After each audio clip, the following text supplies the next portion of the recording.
Assalamualaikum warahmatullahi wabarakatuh.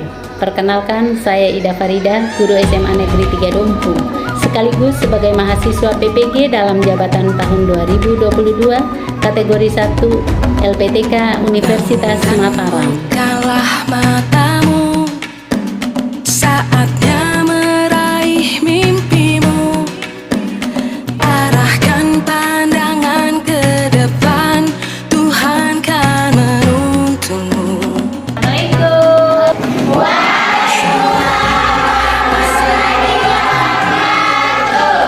Tantangan kan kita hadapi, bergandeng tangan untuk negeri, era kita menanti berseri. Assalamualaikum warahmatullahi wabarakatuh. Nama saya Ida Farida, peserta PPG dalam jabatan kategori 1 tahun 2022 LPTK Universitas Mataram. Pada hari ini saya akan melakukan video pembelajaran ujian kinerja dalam rangka PPG dalam jabatan, tepatnya pada tanggal 5 Oktober tahun 2022, sesuai dengan jam yang terdaftar di hari ini. Demi negeri ini.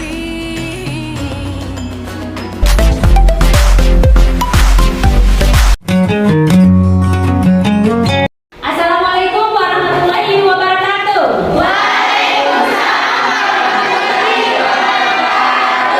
Apa kabar semuanya? Sehat? Sehat. Ya, sebelum kita mulai belajar, mari kita berdoa menurut agama dan kepercayaan. Minta salah satu siswa untuk memimpin doa. Silakan. Assalamualaikum warahmatullahi wabarakatuh. Sebelum kita belajar, marilah kita berdoa bersama-sama menurut kepercayaan dan agama masing-masing. Doa mulai. Doa selesai. Mudah-mudahan doa yang kita panjatkan diijabah oleh Allah Subhanahu wa taala ya. Amin. Mudah-mudahan pembelajaran kita hari ini menjadi bermanfaat dan berkah buat kehidupan kita yang sekarang maupun yang akan datang. Baik anak-anakku sekalian, karena hadir semua, mari kita mulai pembelajaran ini. Namun sebelum kita mulai pembelajaran, kita semangat. Tapi untuk lebih semangat lagi, mari kita tepuk sukses dulu. Bangun semua. Sukses. Berdoa, belajar, bekerja. Sukses. Sukses. Juara. Oke. Karena kalian sudah bersemangat untuk lebih semangat lagi dan menanamkan nilai-nilai nasionalisme dan cinta tanah air, mari kita bernyanyi dulu, yaitu nyanyi lagu Maju Tak Gentar.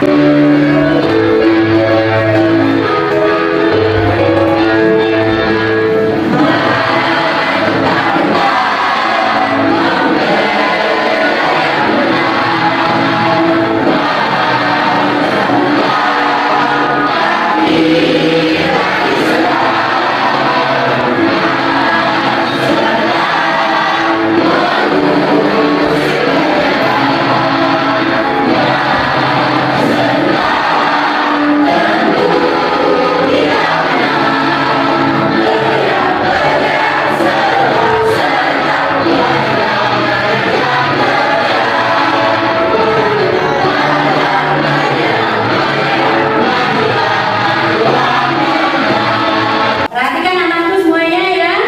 Pembelajaran hari ini yaitu melanjutkan materi-materi sebelumnya, yaitu masih kita membahas tentang perlindungan dan penegakan hukum dalam masyarakat untuk menjamin keadilan dan kedamaian. Nah, pada hari ini kalian akan melanjutkan materi tersebut dengan bagaimana mengkritisi kinerja penegak hukum dalam menangani proses penegakan dan perlindungan hukum ini secara benar. Namun sebelumnya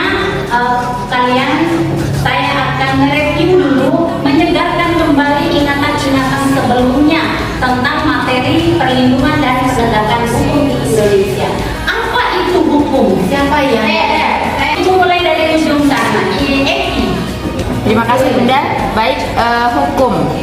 Pengertian hukum adalah kumpulan peraturan yang terdiri atas norma dan sanksi-sanksi. Sekian dari saya. Oke, pensiun tujuannya untuk apa? Disebutkan dulu Asmiati. Saya akan menjelaskan tujuan hukum, yaitu menjaga ketertiban, ketentraman, kedamaian, kebahagiaan dalam tata kehidupan bermasyarakat, keseimbangan sosial, kepentingan masyarakat. Terima kasih Asmiati sudah menjelaskan tentang apa sih tujuan hukum. Apa sih perlindungan dan penegakan hukum itu siapa yang di sana? Saya minta yang tengah lagi. Adalah segala upaya yang dilakukan penegak hukum untuk melindungi hak-hak dari subjek hukum agar hak-hak tersebut tidak dilanggar, di mana penegakan hukum ini dijalankan sebagai upaya untuk menjalankan ketentuan hukum yang berlaku. Oh iya. Yang mau menambahkannya? Baik, penegakan hukum adalah upaya untuk tegaknya atau berfungsinya norma-norma hukum secara nyata sebagai pedoman perilaku dalam lalu lintas atau hubungan-hubungan hukum dalam kehidupan bermasyarakat dan bernegara. Iya. Kalau kita sudah memahami tentang apa itu perlindungan dan penegakan hukum, tentu saja lembaga-lembaga penegak hukumnya. Siapa saja sih lembaga penegakan hukum tersebut? Coba siapa yang anak dari sana ya, di depan dulu. Baik, Assalamualaikum warahmatullahi wabarakatuh. Empat pilar penegak hukum tersebut adalah hakim, jaksa, polisi, dan advokat. Iya, tepuk tangan. Tentu saja lembaga-lembaga itu mempunyai tugas dan tanggung jawab. Nah, apa itu tugas dan tanggung jawabnya? Tentu saja kita sudah pelajari sebelumnya. Saya ingin mengecek saja, apa itu tugas polisi? Yang perempuan, saya mau yang laki. Assalamualaikum warahmatullahi wabarakatuh. Saya akan menjelaskan peranan polisi. Menurut Undang-Undang Nomor 2 Tahun 2002 Pasal 13 menyatakan tugas pokok kepolisian adalah sebagai berikut. 1. Memelihara keamanan dan ketertiban masyarakat. 2. Menegakkan hukum. 3. Memberikan perlindungan dan pengayoman serta pelayanan kepada masyarakat. Ya, itu saja. Iya, lanjut lagi. Selanjutnya tugas dari hakim itu apa sih? Tugas hakim, Ibu Pilih Rahmawati. Oke. Assalamualaikum warahmatullahi wabarakatuh. Ya, saya akan menjawab apa saja sih tugas-tugas hakim. Ya, tugas-tugas hakim yaitu memeriksa, memutuskan, dan menyelesaikan perkara pidana dan perkara pidata di tingkat pertama. Oh iya. Sekarang kita lanjut lagi. Dalam lembaga penegak hukum itu ada pengacara ya. Pengacara memberikan jasa hukum kepada orang di dalam pengadilan. Advokat diangkat oleh Presiden Republik Indonesia melalui Departemen Kehakiman dan Hak Asasi Manusia. Iya. Wassalamualaikum warahmatullahi wabarakatuh. Iya. Demikian tugas pengacara. Siapa yang mau jadi pengacara? Saya. Semua jadi pengacara. Tidak ada yang lain. Tidak ada yang jadi presiden atau guru seperti itu. Oh nanti ya. Tapi banyak sekali mau jadi pengacara. Bukan juga pengangguran, banyak acara ya. Ya baik anak-anakku sekalian, mudah-mudahan kalian sukses nantinya. Baru saja kita memahami tentang tugas pengacara. Terus apalagi kira-kira? Ada KPK, Komisi Pemberantasan Korupsi. Nah, kalau dari namanya saja kita sudah tahu itu adalah komisi yang memberantas korupsi. Nah, kita harus tahu lebih jelas apa sih tugasnya. Ayo, siapa yang dari ujung sana? Saya minta ujung sana. Ika Purnama. Oke, terima kasih Bunda.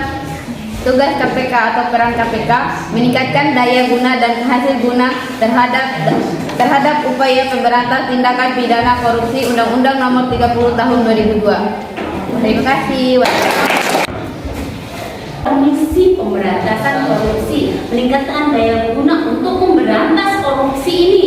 Lembaga penegak hukum selanjutnya yaitu adalah kejaksaan. Tugas kejaksaan yaitu 1. Melakukan penuntutan, 2. Melaksanakan penetapan hakim dan putusan pengadilan yang telah memperoleh kekuatan hukum tetap, 3. Melakukan pengawasan terhadap pelaksanaan putusan pidana bersyarat, putusan pidana pengawasan, dan putusan lepas bersyarat. Terima kasih. Terus faktor-faktor apa saja kan yang mempengaruhi proses keberhasilan dari perlindungan dan penegakan hukum ini? Coba siapa yang tahu? Faktor-faktor yang mempengaruhi keberhasilan proses perlindungan dan penegakan hukum. Yang pertama, hukum itu sendiri. Yang kedua, pencegat hukum. Yang ketiga, masyarakat. Yang keempat, sarana dan fasilitas yang mendukung. Terima kasih. Ya, terima kasih Tia Lasminta atas jawabannya. Ada yang menambahkan? Saya ingin menambahkan empat faktor lagi yang mempengaruhi keberhasilan proses perlindungan dan penegakan hukum. Yang pertama, kebudayaan. 2. Kepolisian Republik Indonesia. 3. Kejaksaan Republik Indonesia. Dan keempat, hakim sebagai pelaksana kekuasaan negara. Sekian. Biasa semuanya sudah memahami tentang bagaimana perlindungan dan penegakan hukum. Untuk yang sekarang kita akan mengkritisi penegak hukum dalam menangani proses penegakan hukum yang terjadi di Indonesia.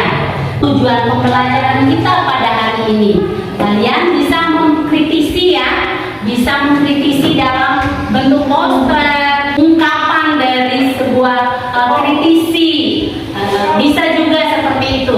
Jadi sebelum itu Ibu akan menayangkan video kasus tentang kasus-kasus yang terjadi pelanggaran hukum. Jadi mari kita saksikan bersama ya. Iya.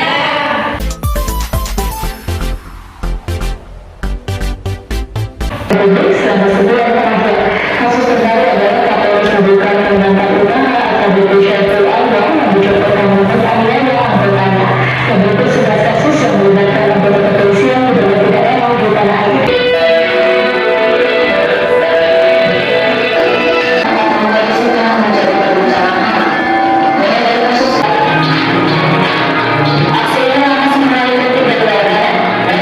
Iya, apa pendapat kalian tentang hasil dari tayangan video barusan? Siapa yang bisa berpendapat? Purna dulu. Baik, menurut saya kepolisian di Indonesia ini masih sangat lalai dalam menjalankan tugas dan perannya sebagai penegak hukum. Contohnya, ada polisi yang menjadi kurir narkoba, kasus polisi yang melecehkan anak di bawah umur, kasus polisi mencuri mobil mahasiswa, dan kasus polisi lainnya. Oke. Ya, itu saja. Purna sampaikan bahwa yang pelanggar hukumnya adalah aparat penegak hukum. Ya. Padahal ini polisi loh. Ya. Bisa. Oh iya. Ada lagi yang berpendapat tentang video tadi, hasil tayangan saya? Dari hasil tayangan video tadi, bagaimana hukum bisa ditegakkan sedangkan aparat hukum sendiri yang melanggar hukum tersebut? Ya, ada lagi yang mau berpendapat? Yang dapat saya simpulkan dari hasil video tadi, banyak sekali kasus pelanggaran yang justru dilakukan oleh aparat penegak hukum. Jadi tidak heran mengapa banyak sekali terjadi kasus pelanggaran di negara kita ini, karena faktanya penegak hukum saja melakukan pelanggaran hukum. Jadi sekian dari saya. Betul sekali.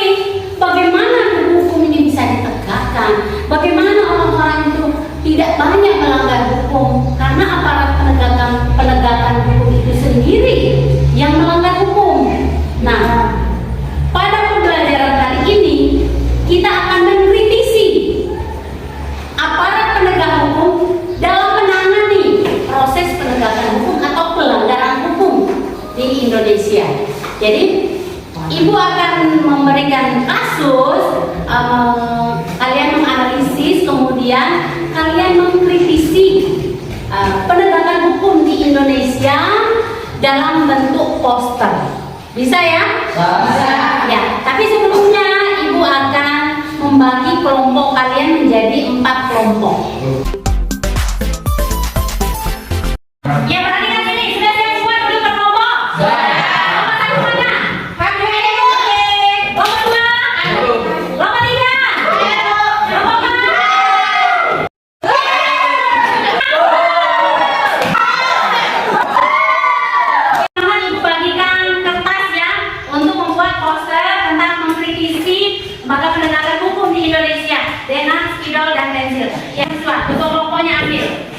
Kelompok 1 pilih kelas yang mana? Kelompok 1, kelompok 2, kelompok 3. Ya. Kalian juga ibu bagikan masing-masing kelompok satu kasus untuk dianalisis. Setelah kalian analisis nanti kalian presentasikan di depan per kelompok. Terus posternya juga kalian presentasikan. Kalian jelaskan apa bentuk kritisi kalian terhadap hukum di Indonesia. Nah, ini juga masing-masing kelompok harus memiliki tugas dan tupoksinya masing-masing. Jadi tidak ada anggota kelompok yang pasif, ya. Harus bekerja sama. Jika ada kesulitan tentang kasus bisa saling bertanya. Siapa yang kreativitas untuk menulis, silakan menulis kritikan kalian dalam bentuk tulisan. Ada kertas yang ibu sediakan. Ya, terus perhatikan sini lagi. Masing-masing kelompok menganalisis kasus bagaimana proses penanganan hukumnya, penegakan hukumnya, terus bagaimana sudah sampai di mana proses hukumnya, apakah belum diponis. Kemudian kalian berdasarkan kasus tersebut, kalian mengkritisi apakah pelaksanaan proses penanganan hukum atau penegakan hukum itu sudah dijalankan dengan benar sesuai dengan aturan. Ya.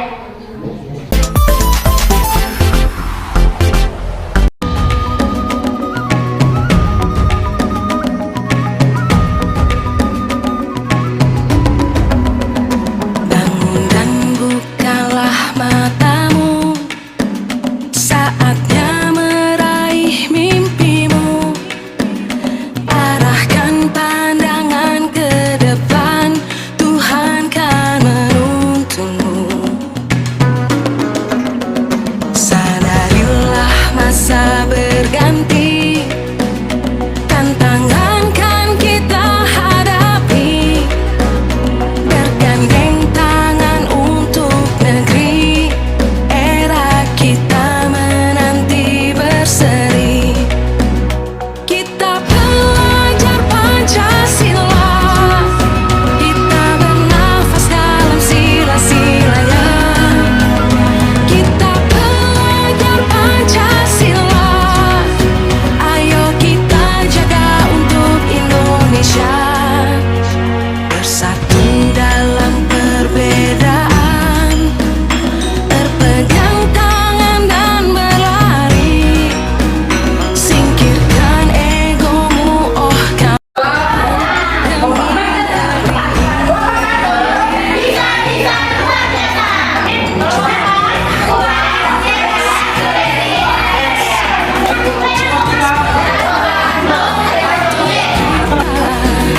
Berjuang dan harus Sudah siap semua ya?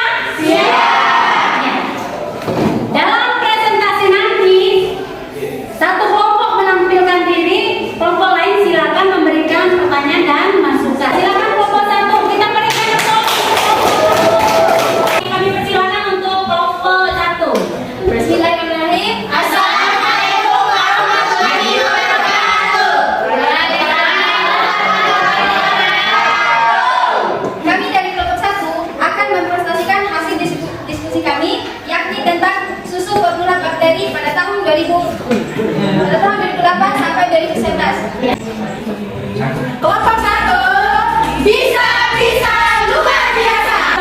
Susu formula bakteri pada tahun 2008 sampai 2011. Kasus susu formula bisa disebut dengan Sukor yang tercemar bakteri sejati telah menghalau biru hidup di Indonesia selama 1 bulan lebih. Kasus Sukor yang bermula dari penelitian ilmiah bersifat akademik menurut Dr. Sri Estiningsih, dosen Institut Pertanian Bogor atau bisa disebut dengan IPB antara tahun 2005 sampai 2006. Kasus ini bermula pada tanggal 15 Februari 2008. IPB memuat di website mereka tentang adanya susu yang tercemar bakteri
Indonesia yang mengaku sebagai negara hukum masih perlu dipertanyakan. Moto bahwa setiap orang mendapatkan perlakuan yang sama di depan hukum perlu memiliki bukti yang presisi hingga saat ini. Akhirnya, hukum positif negeri ini terlihat begitu tumpul di atas tajam di bawah dan lebih berwajah meningkat daripada pendidik dan pembimbing yang sesuai dengannya dapat mengantarkan manusia pada hidup yang lebih bahagia. Hukum dilahirkan bukan untuk sang pembuat hukum, melainkan untuk mewujudnya keadilan demi kebahagiaan seluruh umat manusia sesuai sila pada dasar negara kita Pancasila. Kita berikan tepuk tangan untuk kelompok 1 yang menyampaikan presentasinya sangat luar biasa ya. Silakan dilanjutkan. Ada pertanyaan atau masukan dari kelompok lain? Ada?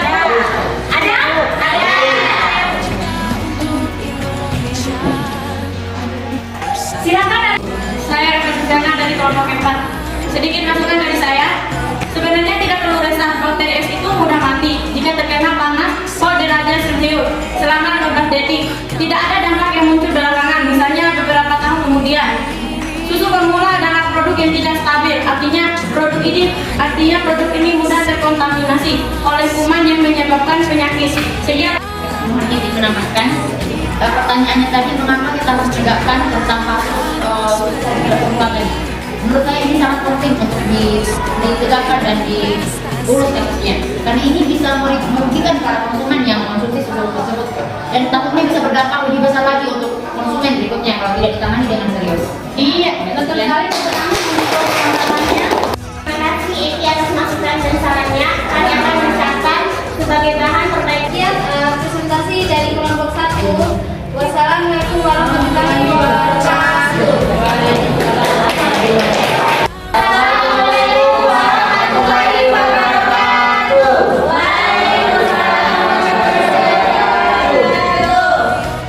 Kami dari kelompok 2 akan mempresentasikan hasil diskusi kami. Yang kami pilih yaitu kasus reklamasi Pantai Jakarta. Kasus reklamasi Pantai Jakarta. Penyebabnya adalah gambaran bahwa pulau-pulau hasil reklamasi sudah diisi dengan bangunan hunian. Munculnya bangunan tersebut tentu bukan tanpa latar belakang. Pemerintah Provinsi DKI Jakarta sudah memberi izin kepada para pengembang sehingga bisa melakukan proses konstruksi secara legal. Atau perluasan lahan dengan mengeruk tanah di laut memiliki sejarah yang cukup panjang.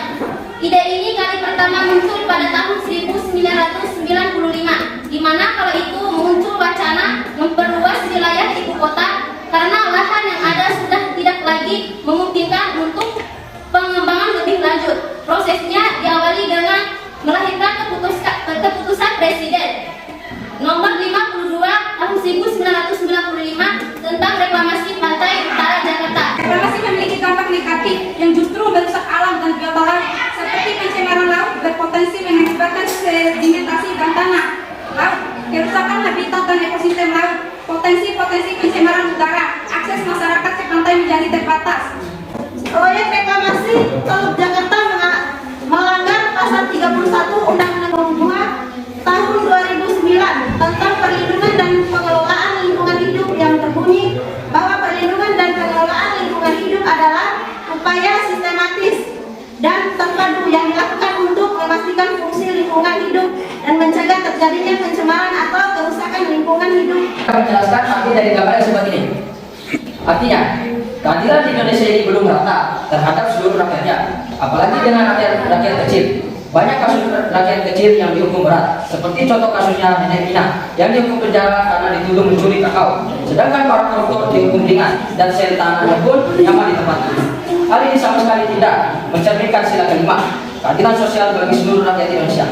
Seharusnya penegak hukum tidak pandang bulu dalam menegakkan keadilan. Ya, mungkin itu saja arti dari gambar itu. Sekian.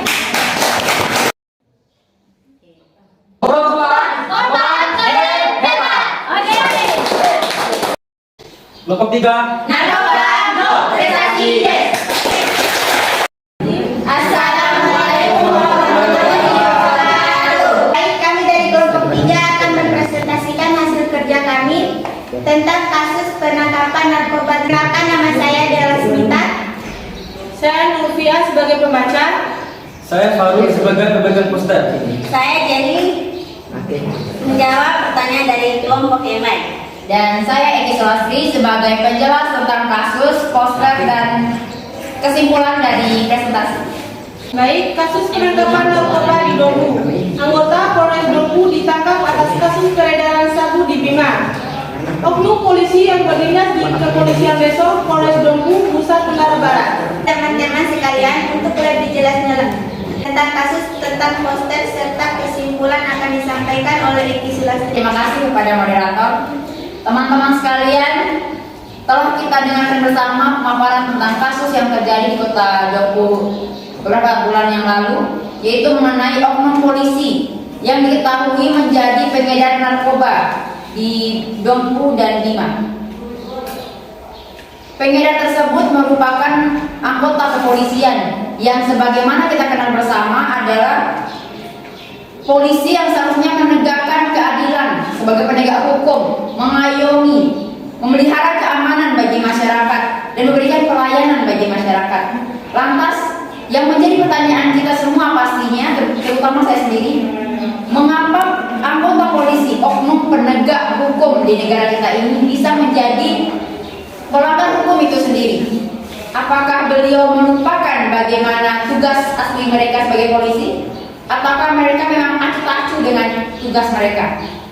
Inilah yang seharusnya menjadi pertanyaan kita semua, dan sampai saat ini belum bisa dijawabkan oleh. Dari poster tersebut bisa kita lihat bersama, terdapat seorang tahanan dengan wajah yang merindu kesedihan karena telah ditangkap, dan dengan alasan mengapa dia ditahan itu narkoba, dan disampaikan dengan kata-kata narkoba merajalela karena hukum bisa dibeli. Kita bisa mengartikan dari poster ini bahwa ketika Anda beruang, Anda bisa melakukan apa saja yang Anda mau. Begitu pula dengan anggota polisi yang telah menggunakan narkoba. Siapa yang tahu, siapa yang bisa memastikan bahwa dia telah benar-benar dipenjarakan dan dihukum sesuai dengan pasal yang telah dia langgar? Siapa yang tahu? Kita tidak bisa memastikan itu, kan? Siapa bisa saja dia punya uang dan hukum bisa dia beli. Tidak ada yang tahu. Itulah mengapa kami sekarang berdiri di sini. Kami ingin keadilan itu benar-benar ditegakkan, bukan hanya sekedar diucapkan bahwa Indonesia ini sudah adil. Tidak. Kami menginginkan keadilan sesungguhnya. Keadilan bagi kaum miskin dan keadilan juga bagi orang yang kaya. Tidak ada perbedaan di dalam sana. Saya harap dengan berdirinya kami semua di sini, perkataan kami hari ini bisa didengar oleh pemerintah, terutama oknum kepolisian. Sebelum kita mengakhiri presentasi kita hari ini, mungkin ada pertanyaan dari kelompok lain? Ada kelompok lain? Baik, saya akan bertanya, mengapa peredaran narkoba merajalela di kalangan pelajar? Terima kasih Asmiati atas pertanyaannya, dan saya akan coba menjawab. Narkoba merajalela apalagi di kalangan pelajar. Itu semua bisa terjadi diantaranya karena kurang atau ketidaktegasan aparat penegak hukum kepada para pengguna narkoba, dan tujuan lainnya yaitu untuk menghancurkan masa depan para generasi bangsa. Presentasi yang kita lakukan hari ini. Assalamualaikum warahmatullahi wabarakatuh. Bismillahirrahmanirrahim. Assalamualaikum warahmatullahi wabarakatuh. Waalaikumsalam warahmatullahi wabarakatuh. Kami dari kelompok 4 akan mempresentasikan hasil diskusi kami, yakni kasus korupsi proyek Rumah Sakit Umum Daerah oleh Wabub Lombok Utara. Nah, untuk menambah semangat, di sini kami akan menampilkan yel-yel kami. Kelompok 4, Kuat, cerdas, gesit, dan ceria. Ya. Selanjutnya saya akan serahkan kepada rekan saya Junari untuk membaca materi 1. Kepadanya dipersilakan. Baik, pendidikan anti korupsi proyek RSUD oleh Wabub Lombok Utara. Kronologi kejadian, Kejaksaan Tinggi NTB menetapkan waktu Bupati Lombok Utara Dani Karena Febrianto DKF sebagai tersangka kasus korupsi proyek pembangunan penambahan ruangan IGD dan ICU RSUD setempat pada tahun anggaran 2019. Proses hukum dalam kasus korupsi proyek RSUD Wabuk Lombok Utara. Proses hukum sekarang sudah mencapai kejaksaan. Ketiga, penanganan moral yang harus diterapkan kepada pelaku korupsi. Permasalahan mengenai korupsi terjadi permasalahan yang rumit. Bahkan korupsi sepertinya sudah menjadi hal yang biasa. Untuk mencegah perilaku korupsi tersebut, para koruptor ini haruslah dihukum dengan hukuman yang pantas dan layak seperti halnya dalam undang-undang yang mengatur tentang korupsi. Yang dilakukan terhadap koruptor pada dasarnya hukuman mati bagi para koruptor telah tercantum pada UUD, tetapi enaknya negara ini bisa mencontoh negeri Cina, dan dalam penerapan hukuman tersebut sudah sangat banyak korupsi yang mengalami eksekusi ini, mulai dari ditembak, digantung hingga disuntik mati. Eksekusi ini para pelaku koruptor berada di lapangan dan diperlihatkan kepada masyarakat hingga akan menimbulkan efek jerak bagi siapa saja yang ingin melakukan korupsi. Dengan demikian juga negara ini menerapkan hukuman tersebut bagi para koruptor. Maka sedikit demi sedikit tingkat korupsi di negara ini akan berkurang serta akan hilangnya bentuk diskriminasi atas tahanan. Saya akan menjelaskan berdasarkan gambar yang kami ilustrasikan. Ini bahwa hukum di Indonesia baru mencerminkan perwujudan sila kelima, yaitu untuk keadilan sosial bagi seluruh rakyat Indonesia. Hukum di Indonesia saat ini tajam ke bawah, tumpul ke atas. Artinya menindas rakyat miskin, menegak hukum di negeri kita masih terkesan berat. Sebelah masih melihat jabatan, keturunan, status ataupun kekayaan, dan menindak rakyat miskin atau kaum lemah. Iya. Demikian presentasi dari kelompok kami. Mungkin ada teman-teman yang ingin bertanya. Kepada teman-teman dipersilakan. Ya, pertanyaan saya, apa harapan kalian terhadap proses hukum di Indonesia? Ya. Baik, terima kasih atas pertanyaannya. Harapan kami proses hukumnya harus tegak sesuai dengan aturan yang ada dalam hukum dan yang tercantum dalam UUD. Dan kami juga harapkan mereka mendapatkan hukuman yang layak dan memberikan hukuman yang seadil-adilnya. Iya. Demikian lebih dan kurangnya. Wassalamualaikum warahmatullahi wabarakatuh. Selanjutnya adalah kita menyimpulkan dan merefleksikan pembelajaran hari ini. Ya, siapa yang bisa menyimpulkan pembelajaran hari ini? Dari kelompok 4 dulu. Berdasarkan materi yang kita pelajari tentang perlindungan dan penegakan hukum dalam masyarakat, belum sepenuhnya menjamin keadilan dan kedamaian dalam kehidupan masyarakat Indonesia. Hal ini terlihat dari praktek penegakan hukum sekarang masih memihak.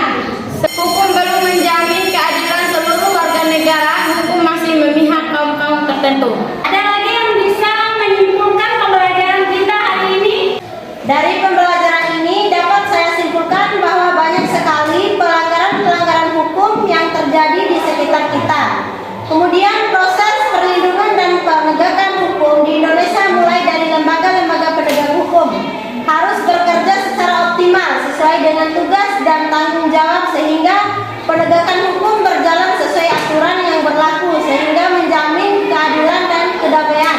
Iya, dua kelompok tadi sudah mewakili ya dari kesimpulan pembelajaran kita. Mungkin ada yang mau merefleksikan pembelajaran kita pada hari ini. Siapa?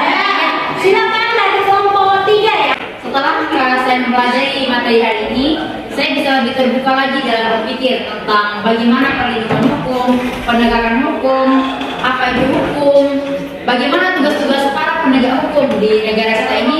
Dan sekarang saya bisa lebih mengetahui tentang tugas mereka secara detail. Penerapan penegakan hukum, sehingga saya mampu mengkritisi bagaimana kejadian-kejadian yang terjadi di lingkungan kehidupan saya sehari-hari. Baik, sekian dari saya. Wassalamualaikum warahmatullahi wabarakatuh. Baiklah anak-anakku sekalian, kalian sudah bisa menyimpulkan secara bersama-sama tentang bagaimana perlindungan dan penegakan hukum di Indonesia sekarang. Kemudian bisa merefleksikan diri kalian terhadap pembelajaran ini. Ya, harapannya kita bisa memahami secara utuh tentang bagaimana penegakan hukum yang berlaku menurut undang-undang dan aturan yang sesungguhnya. sehingga kalian bisa memahami pelanggaran-pelanggaran hukum yang terjadi di sekitar kalian. Nah, dan ini juga akan meningkatkan kesadaran kalian untuk tidak melanggar hukum.